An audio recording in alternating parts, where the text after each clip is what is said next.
आरोबाव खास्रि बिस्रियै बुथारनाय जाथाय गावनि असे फिसाज्लायानो आंगो बिफाखौ रुवाजों दाननानै जिउ फोजोबदों। बे मुगैथाव जाथाया सोमजिदों क'क्राझार जिल्लानि देबोरगाव फाख्रिगुरियाव।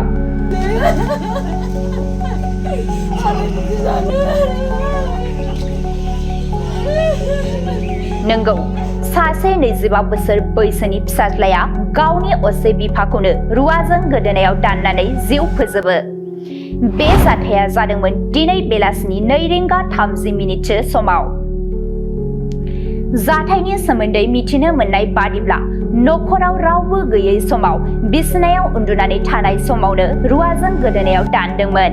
नंगौ, 26 बोसोर बैसोनि सिबिसुला नार्जारिया 52 बोसोर बैसोनि बिफा अनिल नार्जारिखौ गोबौ रुवाजों गोदोनायाव दाननानै जिउ फोजोबो।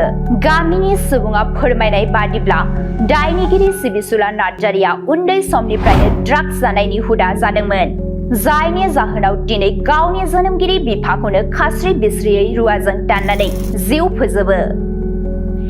बे जाथाया ओनसोल नाङैनो सोमोनांहोदों। लोगोसे बे जाथायखौ लानानै ओनसोलनि थागिबिफोरा दुखु मोननाय फोरमायदों। जाथायनि सोमोन्दै क'क्राझार पुलिस बिफाना मिथिनानै जाथायथिलिसिम सौहैयो आरो दायनिगिरिखौ पुलिसा हमो। बे समाव ओनसोलनि थागिबिया जाथायनि सोमोन्दै मा फोरमायदों आबुङै मिथिनानै लादो। दे गिबियावनो आङो मिडियाखौ धन्यबाद जासिबाय। दिनैहाय आं फाख्रिगुरि गामिनि गावबुरा दुर्गाराम नार्जारि। आंबो थारमाने बे घटनाखौ इसिबां मिथिया, माने खबर मोननायनि थाखाय आङो गामिनि गावबुरा हिसाबै फैनाय जादों, जास्ट खालामनाय जादों। दा पुलिस फैबाय, थ' नेक्स्ट फिसाला जिखिनि दायनिगिरि बेखौ लांबाय पुलिसा फैनानै। दा जों रायजोनि बाय बाहागिफोर जयैनो दङ। ओमफ्राय बिफायाथ' माने सादा सिदा मानसि, बिनि बिफाया जों मिथिगौ उन्दैनिफ्राय जों ज' थालायनाय एखे गामिनि मानसि।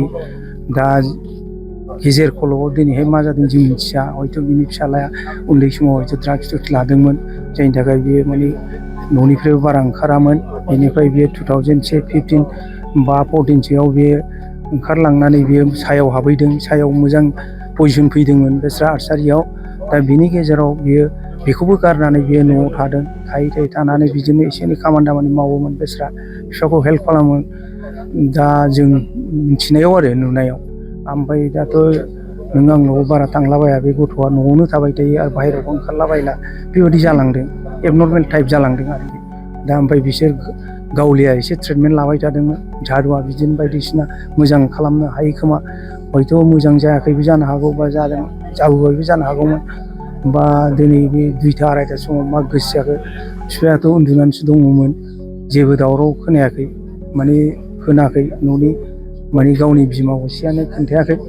बियो मोसौ लायनो थांनाय समावनो बियो अलरेडि बे खामानिखौ मावनानै दोनबाय। औ, बे न'नि रुवाखौ न'आव दं नामा लायनानै बेजों देनानै ओमफ्राय प्लास गोदोनायाव दानदों नामा, मोनसे बे उन्दुनानै दंमोन बेस्रा। औ, मोनसे थैबाय। दा बेनोसै आरोखि। बेस्रा बे दानि सामार भेकेसन, बे स्कुलावबो थांनो हाया, बन्द'नि थाखाय बे न'आव दंमोन। बा बे जाय 4 ग्रेडआव मावो, एसे सुखिदारसो। दा बेस्रा अब्लाबो मोजाङैनो दंमोन, मोजाङै थांनानै दंमोन, हारसिंल' गथ'मोन, अन्थाव बाथाव जोंनो मोजां मोनो। दा जोंजों रायलायो, थांलाय फैलाय बिराद मोजांमोन। दा बिदि हथात जाबाय, आंनि सक जादों आरोखि खोनानानै, हाब मारै बिदि जाखो, आं माने बिदि माबा दे आरोखि। ओमफ्राय लास्टलि दिनै खोनाबाय, खोनानाय लोगो लोगो जों फैबाय, नायफैबाय, फिसालायाथ' जनानै दं। दा जानांगौ, माने हयथ' हायाबो जानो हागौमोन। दा माने बिफायाबो अन्थाव बाथाव, ओरै हारसिं मानसिना ओरैबो न'नि प्रपार्टि नायनो हाया, बे प्लास बे स्कुल डिउटि थाबाय, थांबाय फैबाय। हयथ' दिनै स्कुल दंबा बे घटनाया जानाय नङामोन सार, आंनि मिथिनायाव साननायाव आरो। दा एसेनोसै सार, थेंक इउ। फिसालायानो दाननाय जाहैबाय, रावबो गैयामोन, गथ'फ्राबो बाहेरायाव जोबसोमोन। ओमफ्राय आं दंमोन आरो, आं मोसौ सानसुआव माबा हैयोना, मोसौखौ बोथोर होयो, थांदोंमोन आं। ओमफ्राय बिफाया बेयावनो जौ एसे लोंनानै ओंखाम जानानै उन्दुनानै थादोंमोन। ओमफ्राय मा हथात बिदि जाखो मिथिया, गथ'आ मा हथात बेबायदि रागा जोंखो, जेबो दावरावबो जायाखै। 26फोर जाबाय खोमा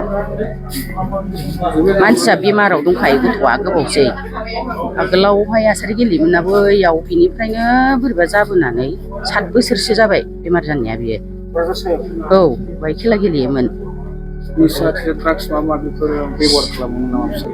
बि मोनथिला ओहो ओमफ्राय न'आवथ' जेबो निसा जाया बे थांखु पर्यन्त जेबो जाया जौ लोङा जेबो निसाखौनो जाया